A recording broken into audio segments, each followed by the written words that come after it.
real. It's like he printed it out.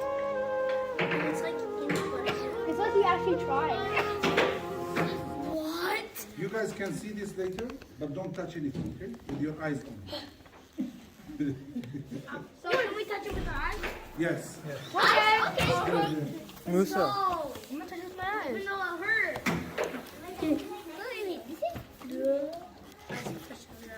This is the best Arabic.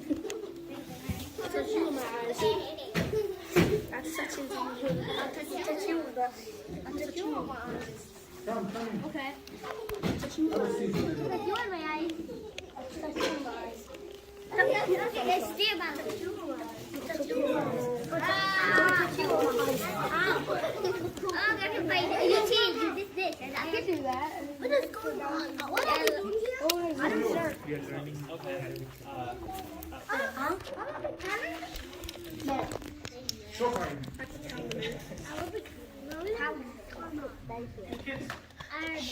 Keep it.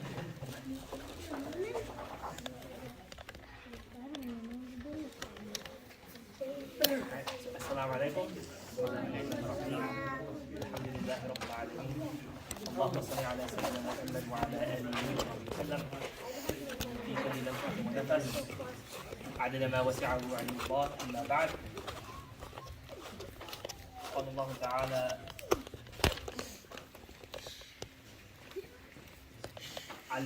الذي علم بالقلم. Allah preserved the Quran with memorization and writing. So that I will be talking a bit about the history of calligraphy and how calligraphy developed and how it became the art form it is today and how it became the central art style that Islam is known by. But first, who am I and what do I know about this? So I, with my peers and my family, we learned primarily in Egypt. We learned Islam in Egypt. We learned it at the University of Azhar. And from there, that was our basis for our authority that was our central authority for our Islamic education. And we, from there, learned what we could of the surrounding Islamic arts and sciences. So we have learned from teachers, we learned from scholars in Quran, Qira'at, Hadith, and similarly in calligraphy. So in Islam, everything comes by, or every knowledge comes by its sanad, or its isnad, its chain of transmission from student to teacher, or rather from teacher to student.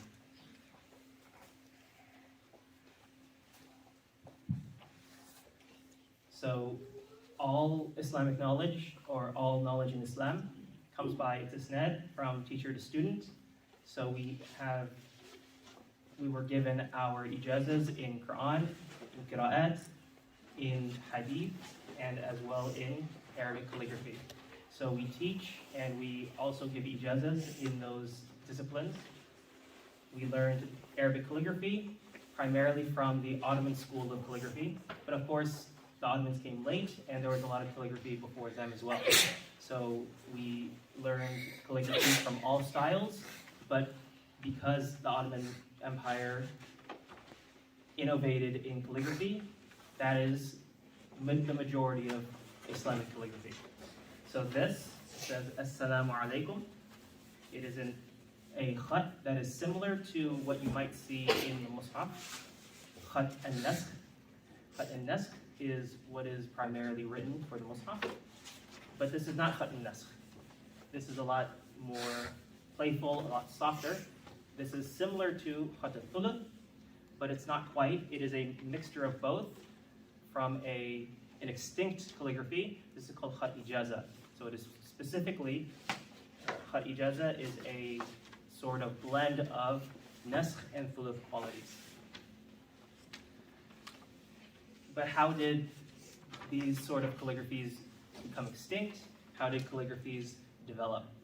So the original calligraphy of Arabic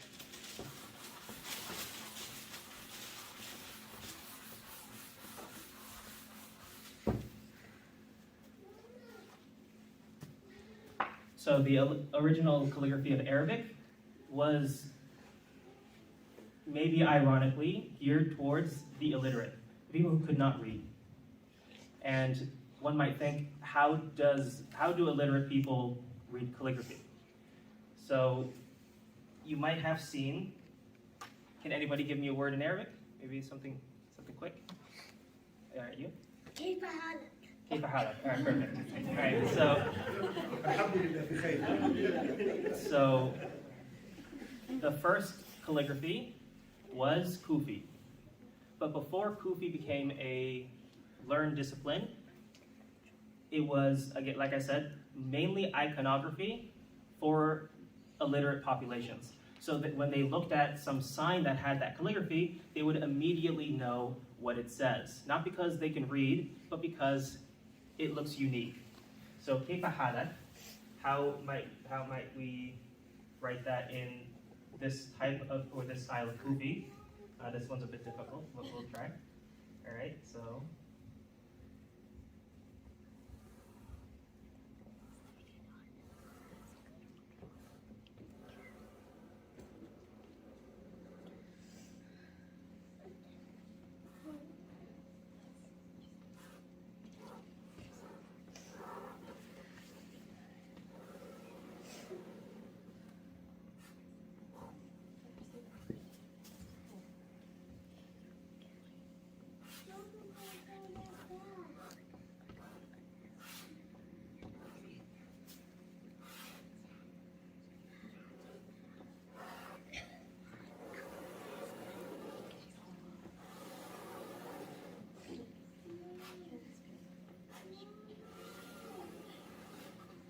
Right, so this might be something that if you don't know how to read, you might be able to identify or at least associate this with كيف حالك.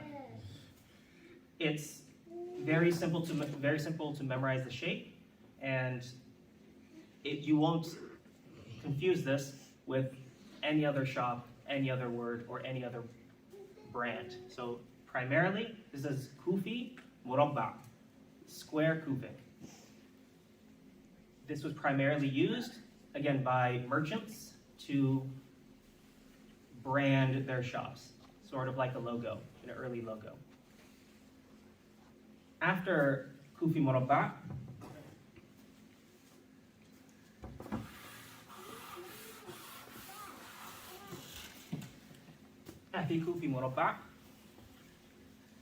Islam became prominent.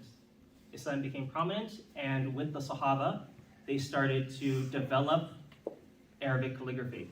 And that's when you start to see, if anybody has seen old mushafs, you start to see something more familiar. And sticking with the Kayf Halik example, so how would you write in the calligraphy that the Sahaba used to write?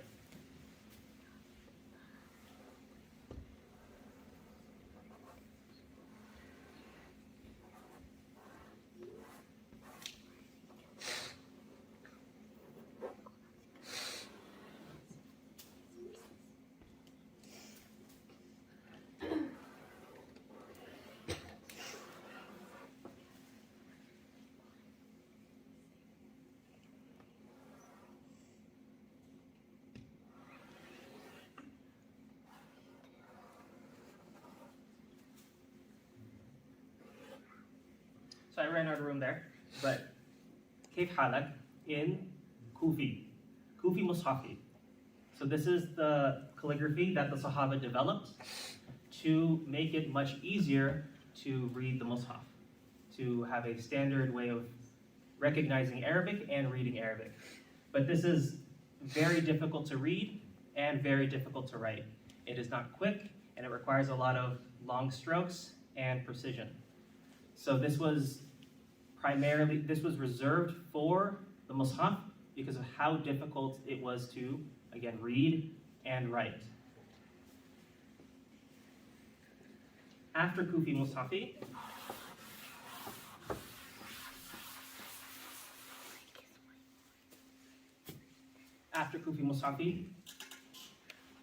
Islam developed political systems. And these political systems needed quicker ways to read and write the things they wrote. So developed a new calligraphy that focused on legibility and quick writing. And that is what we still use today primarily, naskh. Naskh, everyone is familiar.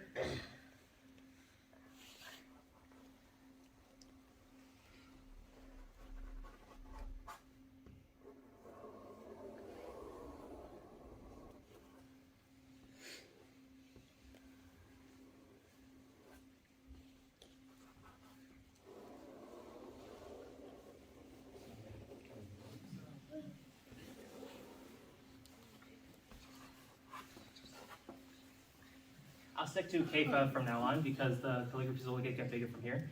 So naskh, it's a lot more fluid. So you can write faster, and you might notice that there's a lot of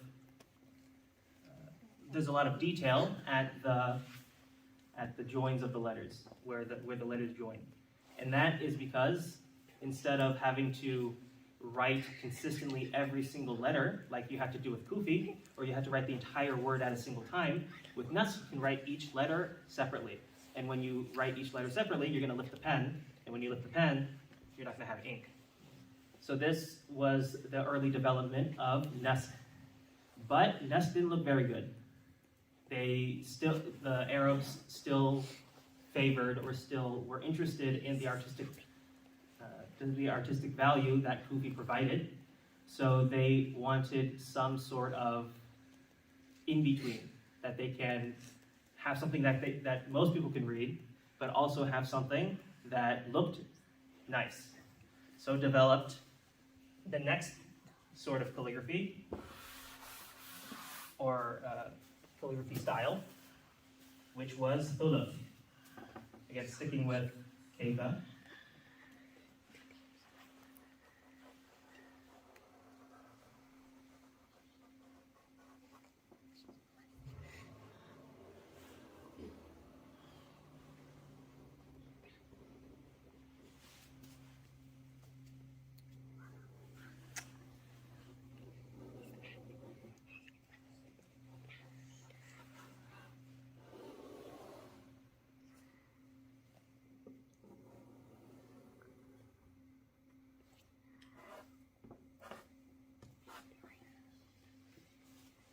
Right, so very similar to naskh, but there is a lot more fluidity. There's a lot more rounded corners, and those empty spaces in between the letters are basically filled. This is thuluth, is known as the king of calligraphies. It is the king of calligraphies because it utilizes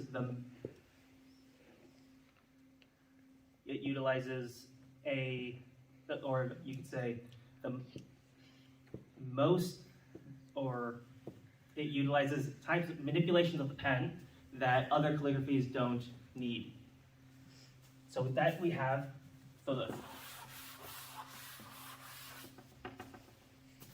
After we have Kufi, after we have naskh, after we have thuluth, populations started to read and write.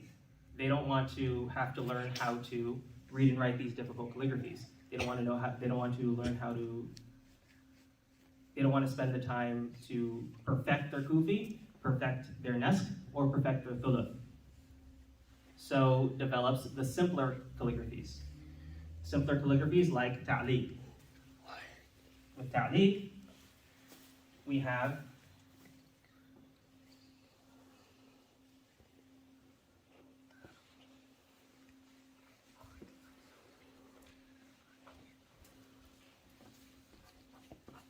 so much simpler because it takes advantage of everything that is naskh, but you don't have to worry about lifting the pen, because although lifting the pen was what made naskh so simple, it is also what makes it so difficult to keep your precision. Because when you lift the pen,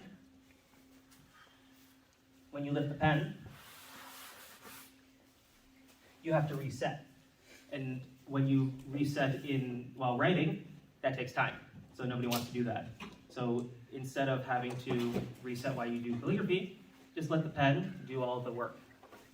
After that, now we get into the Ottoman calligraphies. The Ottoman calligraphies are the simplest of the bunch, and they are Diweni and Raq'a. Diweni is a calligraphy for government specifically, so only people who work for the government were legally allowed to write it.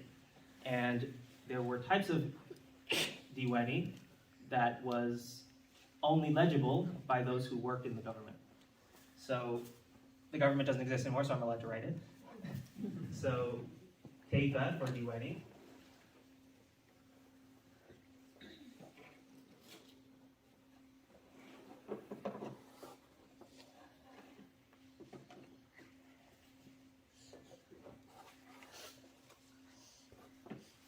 Kaifa.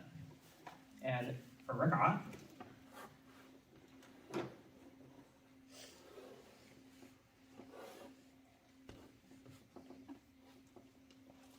right, so much simpler.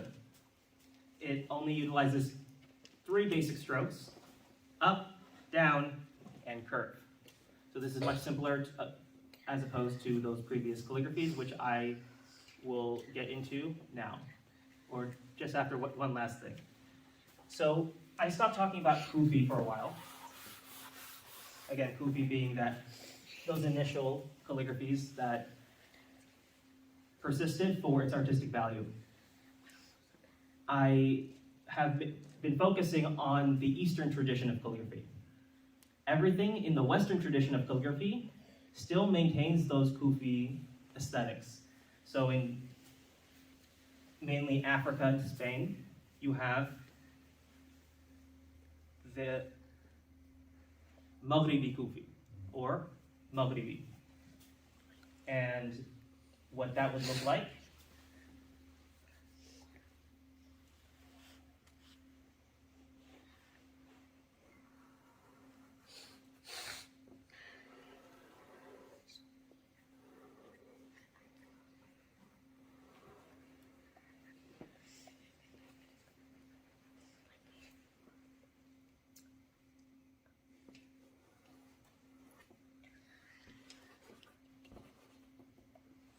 right, so this is what you would see in a Maghribi Mushaf, because they were completely separate from Eastern traditions, and they developed their own calligraphy. So if you have difficulty reading those Mushafs, you would need to learn how they write their calligraphies. And notice how there is no dot on top of the fa, because that is the essence of Kufi. Kufi doesn't have dots, and they maintain that tradition in their development. This is wash, right? People who like to wash, they write this way. Warsh is primarily, Warsh being the qira'at, Yes. or the riwayat, part of the 10 qira'at. Warsh is, after the Ottomans, is only popular in, again, like Morocco, North Africa. North Africa. So because it is popular in those areas, they are the only ones who are writing those mushafs, and because they are the ones writing those mushafs, it's going to be in this calligraphy, yeah.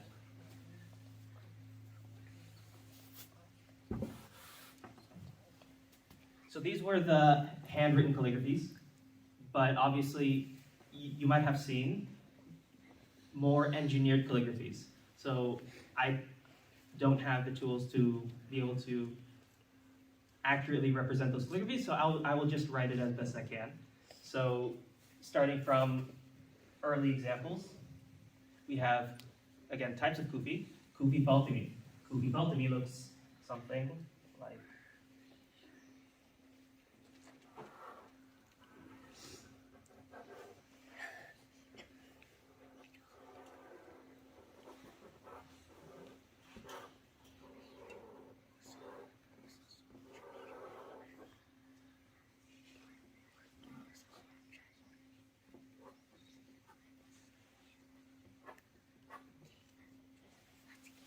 Right, so this is ornamental Kufi. Example there, perfect. Didn't realize that those were sitting there. You might notice that it is accompanied with floral designs. That is essential for Kufi Faltami because Kufi is very plain at this point of calligraphy development.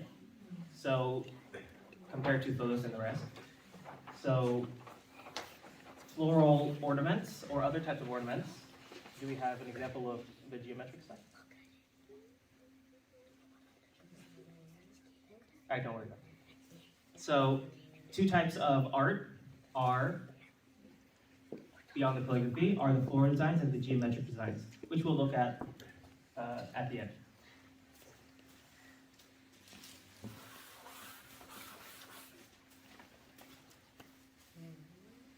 After Faltami, again, Faltami is mainly Eastern tradition. Western tradition of Kufi, ornamental Kufi, is something called Qayrawani. And there's a lot of similar calligraphies like Qayrawani. So Qayrawani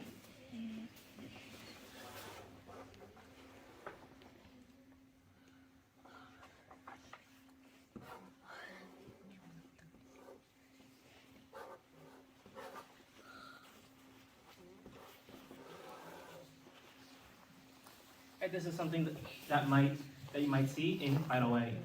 So it's a lot more angular, whereas Kufi Faltami emphasizes floral designs. It maintained its straight or its vertical perspective that you would see in the typical Kufi. Qayrawani avoided those floral designs for the most part and adopted angular styles.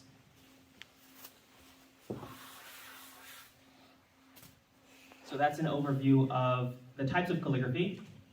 And if anyone can give me an Arabic letter, I will write them all to show the. All right, you. Edit. Maybe something else. Aleph is maybe a bit too simple. All right, you. Lam. All right, we'll do lam. P. Huh? I already worked you on that. Yeah. So lam is a bit more complex than edit, but not too complex. So starting with Kufi.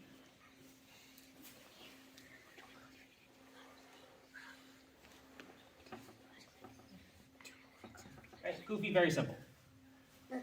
Downstroke, horizontal stroke.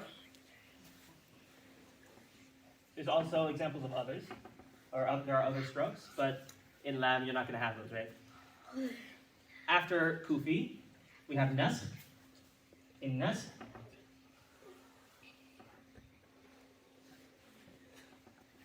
it's a lot more developed. We developed an angle. We developed ornaments, and a lot more flowiness or fluidity in this bottom line. And after Kufi, really, we don't see any more straight lines for the bottom half of the letter. After Nasr, we have Thuluth. In Thuluth, like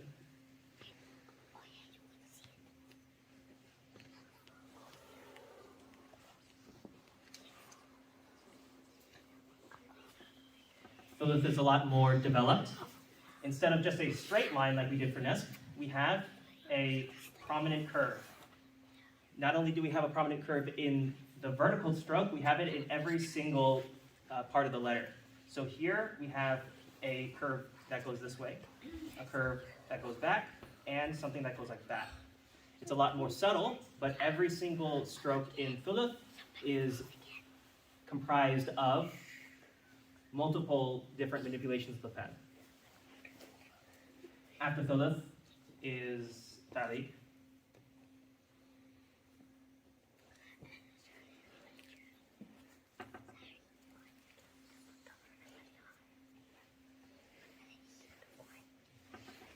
Taliq, similar to Nasr, just in the reverse style. The person who developed Taliq asked Allah to give him a calligraphy that nobody else had developed. So in a dream, he saw a goose egg. And from that goose egg, he developed the calligraphy ta'liq. So ta'liq is all about the eggs. After ta'liq, we have rak'ah. Rak'ah, similar to kufi, so it's a harbor back to the old styles. We have just a simple downstroke. And again, not quite a straight line, but it's very similar to what we saw back in kufi. And then diwani.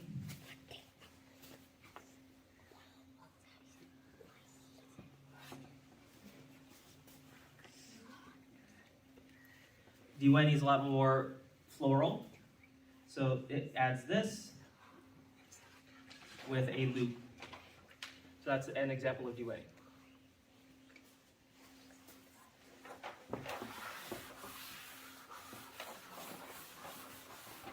Because calligraphy is primarily an art form, it was never started for legibility. It was never started for communication. It was started to look nice. Calligraphy developed initially to look nice. So because it looks nice, it has the basic standard developments of art. And art, it's all about the proportions. So for alif, we'll go back to alif.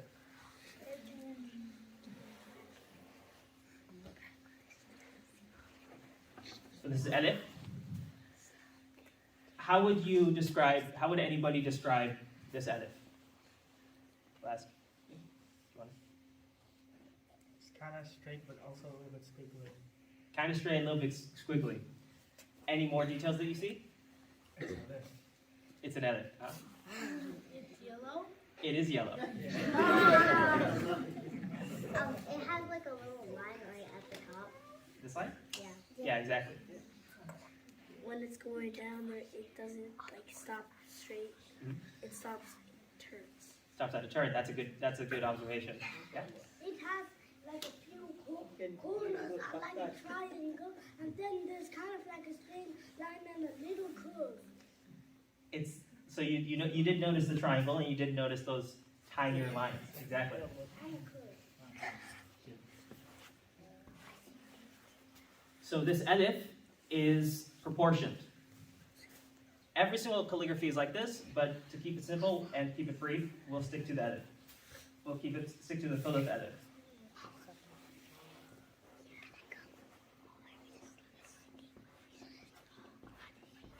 So alif is 9 dots tall. So 1, 2, 3, 4, 5, 6, 7, 8, 9. And this triangle is just under 2. So just under 2 and just over 7 for the body. This is half away from the top. And the beginning of the curve starts at about 1/3 the way down. So you might see that something as simple as alif has a lot of complexity to it. What if people draw it a little longer? If they draw it a little longer,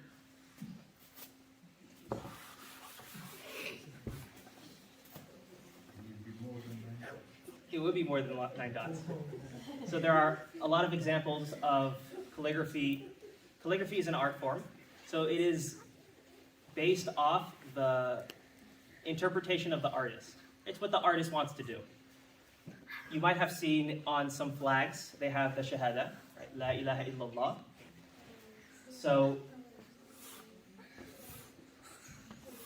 typically it is comprised of 2 lines, or maybe even 3 depending on which flag you're looking at. So you have typically the filler words and then the name of Allah, the lafz jalala on the top, typically. So if the alifs are 9, how can we have 2 lines? Because I'm sure some of you have seen the la goes all the way down, right? So what do you do in that case? You make it longer, right? So that's how you might make it longer. And again, the things on the top are going to be shorter.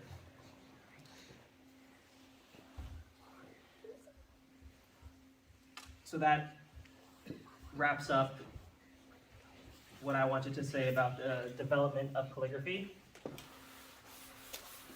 I ask a question? So in the early Coptic, I think the most common, the second one that was the second Qur'an, with the four copies. Do you say that it was intentionally made hard to read and hard to write? It wasn't intentionally made hard to read. It was intentionally made easier to read than the previous Kufi. The previous Kufi was impossible to read because it was just boxes. But why did they make it so hard? The Quran is for reading, right? Why did they make it so hard? There was never an emphasis of reading the Mus'haf in the early days. It was all about the memorization and learning from a scholar, right? So because not a lot of people were able to read and write, so they're not going to sell these books. They didn't have printing back then, so it took a lot of years to write a Mus'haf, even in the simplest calligraphy. So because it takes possibly 6 months to write a Mus'haf full time, you're not going to churn those out. And somebody who's spending that much time on writing the Mus'haf is not going to do something that doesn't express or engage all of their mastery over calligraphy. So they attempted to do the most beautiful calligraphy they were able to develop, and at that time that was Kufi Mushafi. Okay. So the second question, the Quran that's currently in use by the Indian subcontinent, what type of calligraphy is that? So that is, you might have noticed that is a lot rounder than the Saudi copy or the Medini copy or even the Cairo copy. So it is still Nasr, oddly enough, but they opt for a smoother school. Like everything, it has schools of thought. So Nasr in the Indian subcontinent tends more towards those rounder elements, whereas in the Middle Eastern traditions, they like sharper styles. That's something that you will see very clearly if you compare Persian and Turkish traditions, because they are the most recent, and there's a lot more examples, and they're a lot more established in their calligraphies. So every letter from the Turkish calligraphy looks very different from a Persian calligrapher.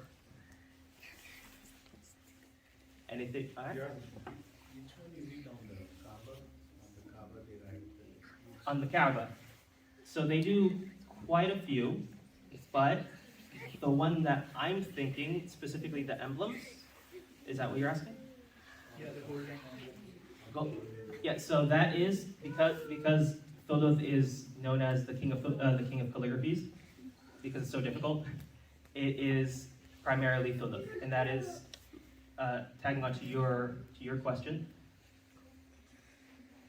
That's the calligraphy that is most beloved to calligraphers and common people, and it's the most difficult. It requires the most attention to detail, so everybody in the construction of the Kaaba's kiswa, the shroud, utilizes thuluth because it is the most beautiful. And here is one anecdote, not anecdote, sorry. So the teacher of my teacher,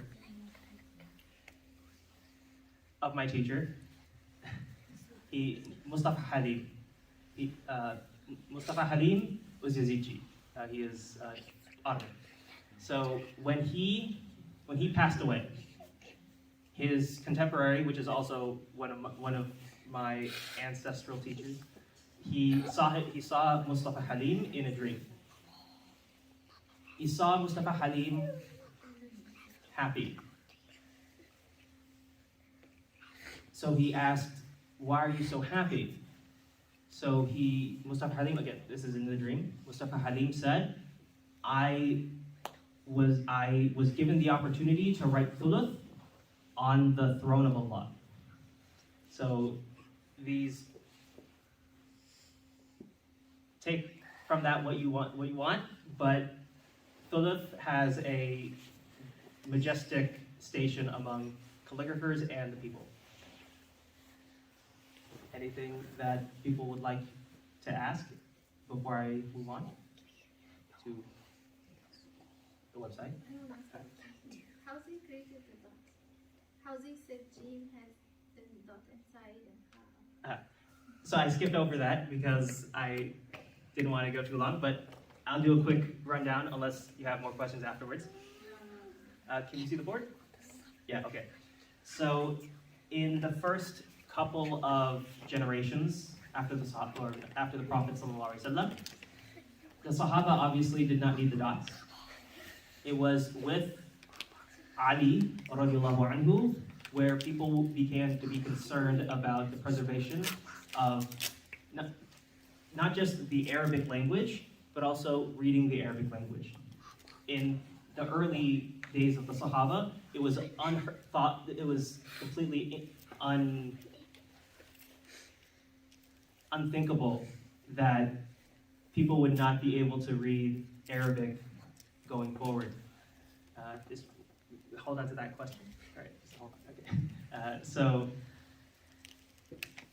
with the later Sahaba and after them, primarily in the time of the Tabi'is, there was a discussion about how we want to preserve, like you said, the difference between Jim, Ha, and Kha, and among other things. So it was always in Kufi. This discussion was in Kufi. Nasr hadn't really established itself at this point. But Jim,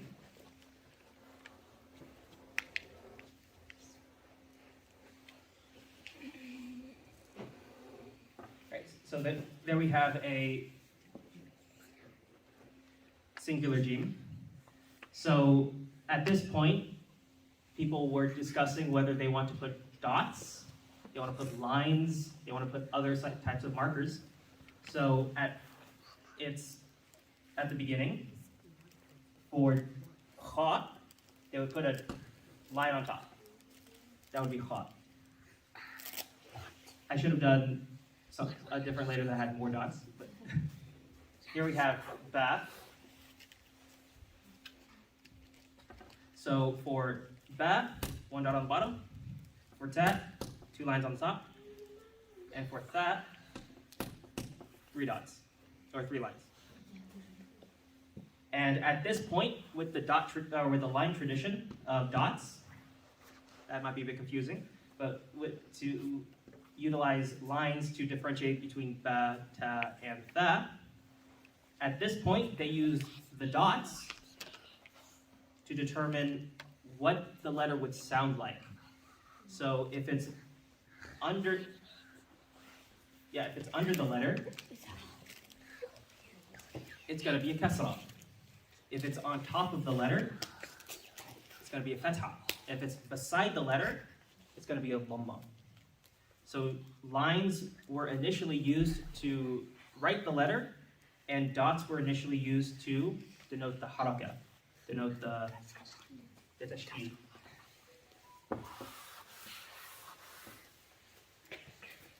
And then I want to say with the development of nasq, because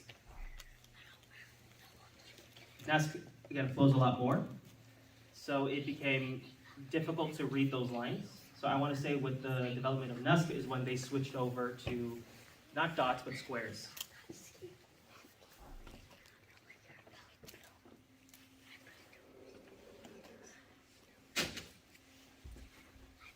Right. So at this point, we have squares denoting those dots.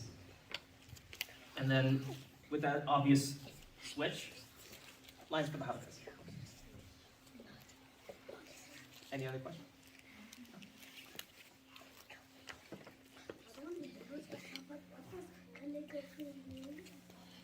Calligraphy is the writing.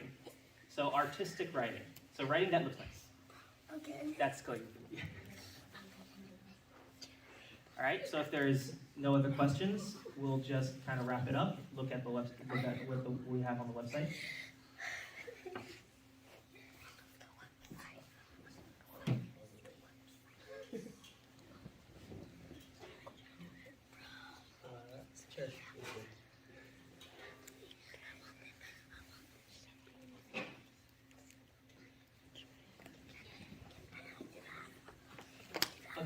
So like I said, we teach calligraphy, we teach Quran, we teach Qira'at, we teach not quite Hadith, because that requires consistent students, but we give ijazahs and all those things. So we started a website that makes it easier so we don't have to tell everybody exactly what we do. So here's this website that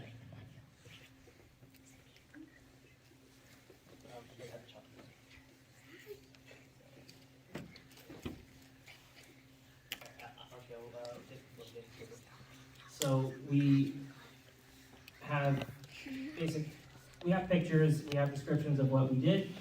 We learned in Egypt. We learned primarily in Egypt from scholars, from artists, and all those types of masters. And how many students? A few dozen, at least, got their ijazahs.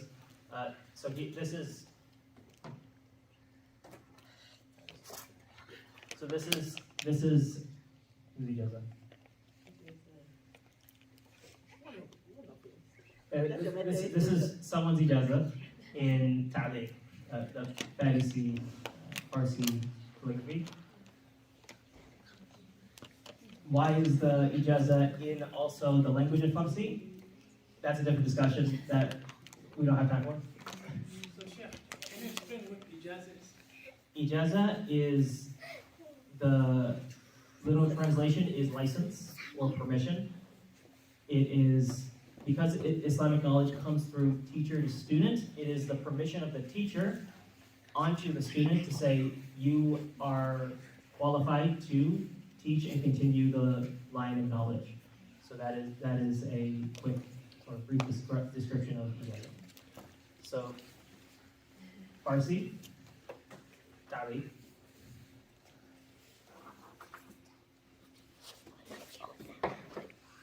This is Diwani, two types of Diwani. At the top, Diwani Jeli, and that is the Fitman of the Ottoman style of the Ottoman Empire. These are royal decrees, or that shape, it means it is a royal decree. So after the Ottomans, it is primarily used to write Quranic verses, right? So verses of the Quran. On the bottom, it is regular Diwani.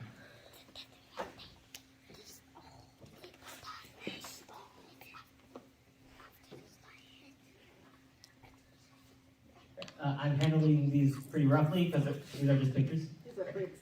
Yeah, I'm not going to do this with the originals.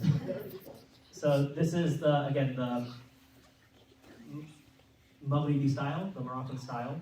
This one actually is Moroccan, but Maghribi is the general one. This is a Hilya. What is the Hilya? It is the hadith that describes the Prophet ﷺ, his physical features. So one of the types of ijazahs in calligraphy is to write that hadith. This, you might recognize it from previously. It is the simplest of the calligraphies, rak'ah. This different type of hilya, same hilya, different calligraphy. We don't have all our ijazahs here, but those are the main or basic four. Yeah.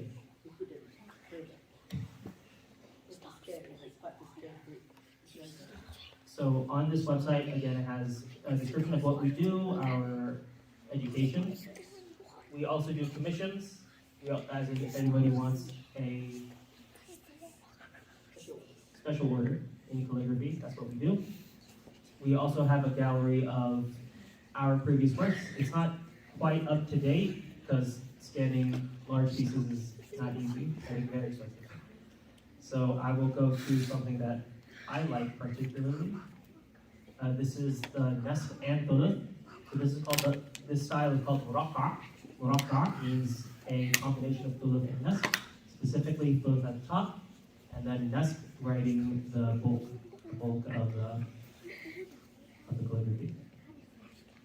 Right? So we have a lot of examples of these. This is the one that I like to write.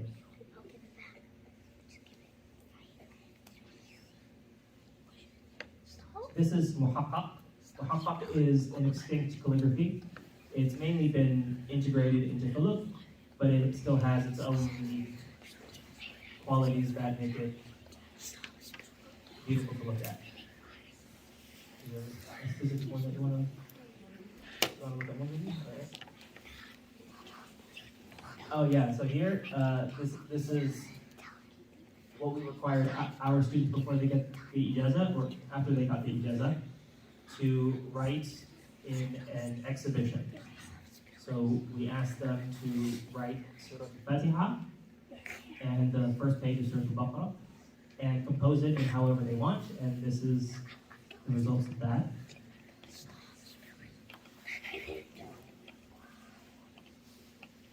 Over here, the large lawha, the large piece of the large calligraphy piece here, is Maghribi Khuluf. So, like I said, Maghribi is primarily Kufic, but with modern interaction between Eastern and Western traditions, they took from Khuluf and incorporated into their Maghribi style. It is not very standardized yet, so anybody who wants to specialize in that, no click in that. Anybody who specializes in that now is basically an expert, and there's only a few people who do that.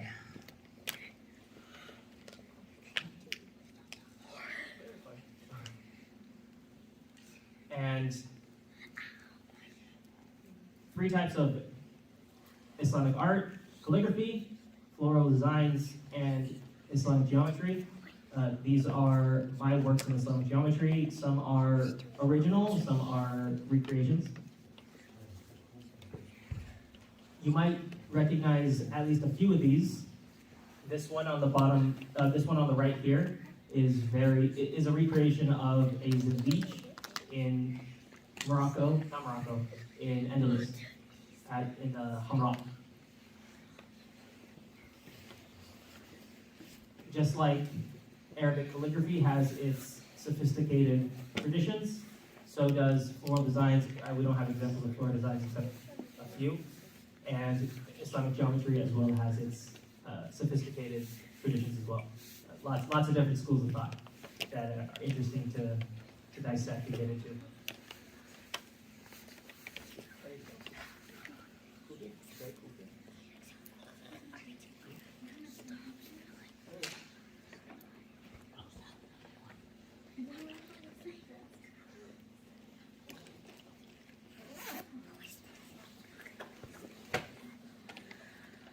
We'll start with this picture.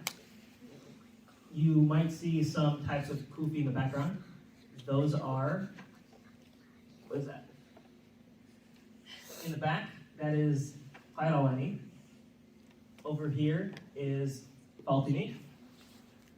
In the center is our Kufi Fatimi Ijaza. Her Ijaza. She's in the picture. And the other person holding the Ijaza is our Kufi teacher. He is the foremost Kufi master in the world. Unfortunately, Kufi is only based in Egypt. Nobody else wants to do it, but he's continuing the tradition, mashallah, and may Allah preserve it. But the origin of Kufi is in Iraq, right? That's how it started. That's why they call it Kufi in the first place. Kufi, the name comes from Kufa, yeah. But the tradition encompasses a bunch of traditions. I want to say it originates in the Hijaz. Some Western scholars want to say that it starts in about Yemen, southern Arabia. The person sitting down is also our teacher. He is not our teacher in Kufi, he's our teacher in Fuluf. Nask and Fuluf. He is He is the Ra'is al-Khattatin. He is the president of, or he is the master of the calligraphers in Egypt. Oh, let's get into the pieces. So this top is my mother's artwork. This is وَمَا تَشَاءُونَ إِلَّا أَن يَشَاءَ اللَّهُ رَبُّ الْعَالَمِينَ. Kufi Fatimi. So you can see a floral designs. Again, Kufi Fatimi has to accompany those floral motifs. بسم الله الرحمن الرحيم وأفوض أمري إلى الله إن الله بصير بالعباد. صدق الله العظيم. Kufi Fatimi. The floral design is reminiscent of Kufi Mamluki, which my teacher that I showed above is attempting to recreate for preservation. There's only one example of Kufi Mamluki in buildings, and there's only a few not paper, leaflet examples. So it's on its way out. So hopefully he can figure everything out and preserve it. How long does it take you to make it, to complete a piece like that? So everyone's different, but I can tell the one that we have up here, the one on the top, I can speak because I did this one. So this one took 1 week to plan. So what does that mean in hours? I would say 15 hours to plan.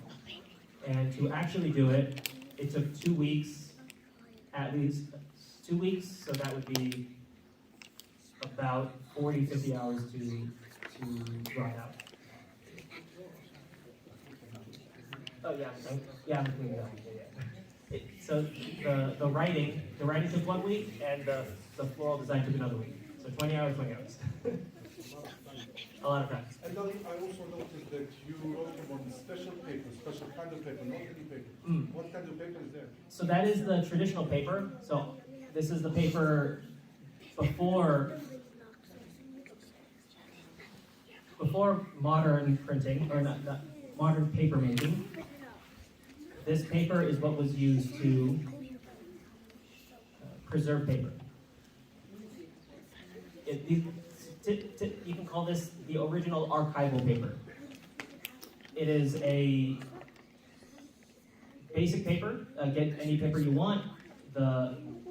Preferably not wood. Wood deteriorates very quickly. But get any kind of paper you want. And how do you turn that into archival paper? This is specifically ahar paper. Muqahab.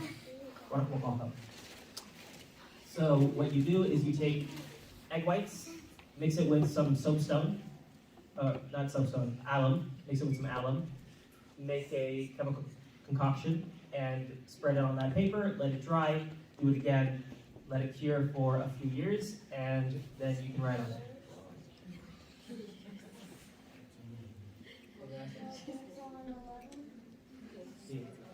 Okay, yeah, so wrapping up, this is what we do. This is what we love to do. We love to. You want to go for every song? All right.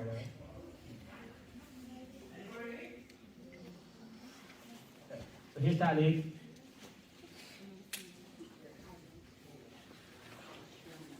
And yeah, here's a couple of those, and then here's Diwani. Lots of examples of Diwani. Diwani is one of the simpler calligraphies. Okay. So this is the man sitting back, raising hand. So he did most of these, if not all of these. But that's where we wrap up. And we hope you enjoyed looking at the pieces, even though I went a bit long. But if there's any last questions before we wrap up. Oh yeah, we'll also write. What do you want to write? You can choose a few kids' name, the nice ones. That's so nice. They're all nice. What name? Okay, just call a name. I letter. The letter is mean. Mahdi. He's this person. Unlike mean. That's Mahdi. Unlike mean. Mahdi. Me? Yes. Is that Mahdi? Yeah. Okay, Mahdi, it's okay. We write your name. You want to I write don't your like your name. Okay. You want Mahdi?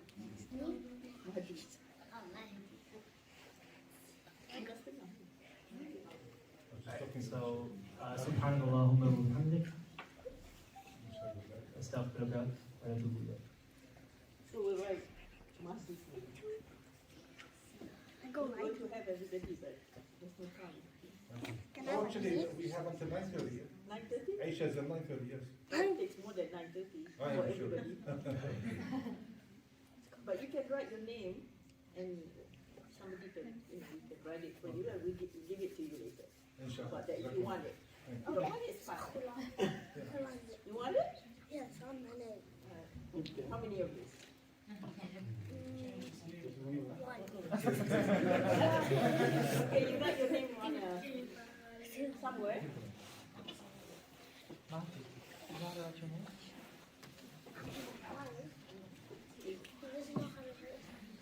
Okay, my turn.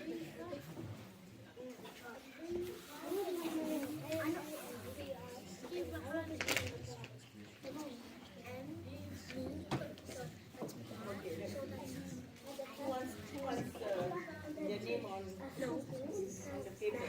You can write your name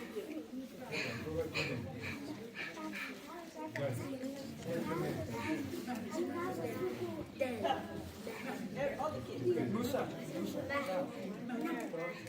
Yeah, Samir. What's your name? Go write your name down. Write your name in Arabic? Yes.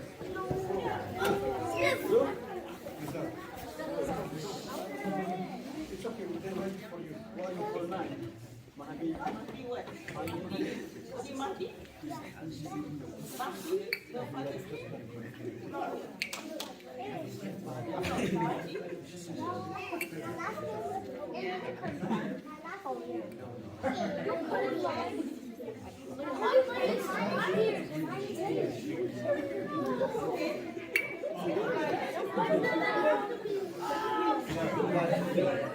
Hey, one at a time. Don't push each other. No.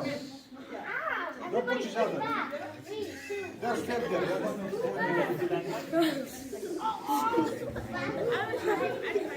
we will leave it for this is for the big picture.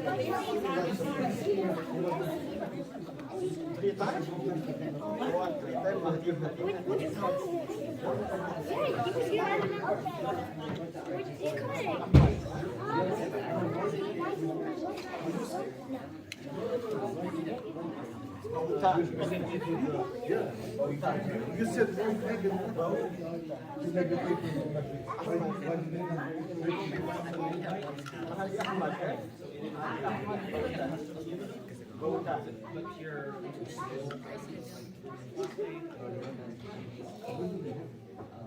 It does not identify any.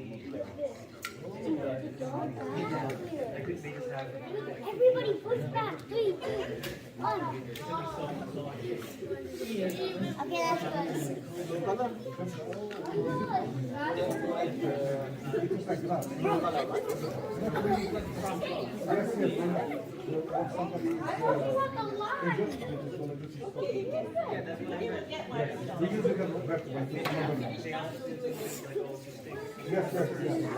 It's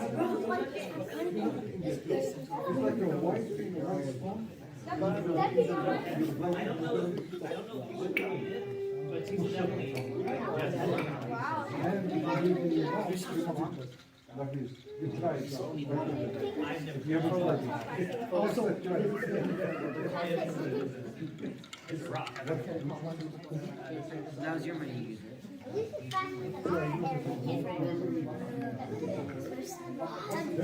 I usually wash and then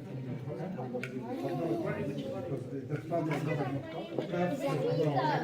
the cat becomes fat.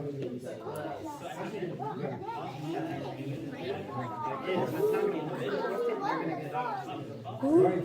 Yes, yes.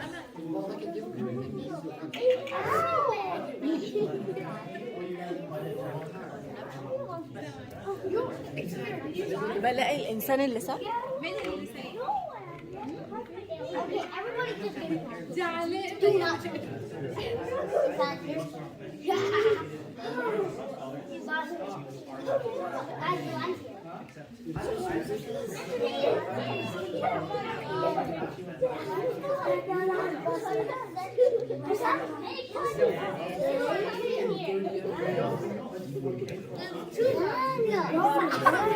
I'm telling your brother, save my spot.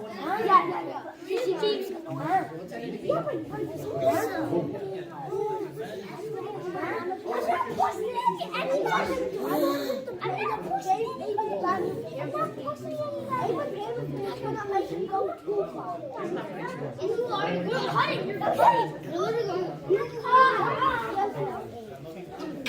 Guys, the line's here. No, he's literally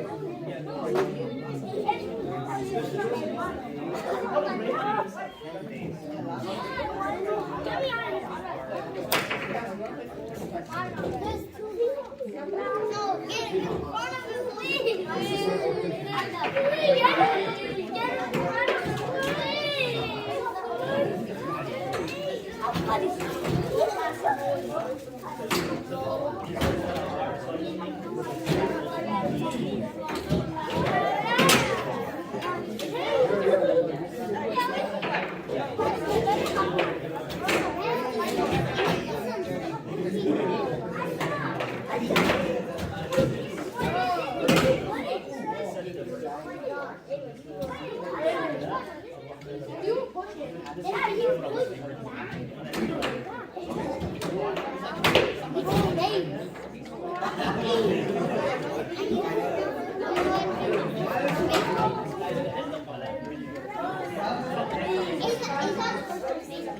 It's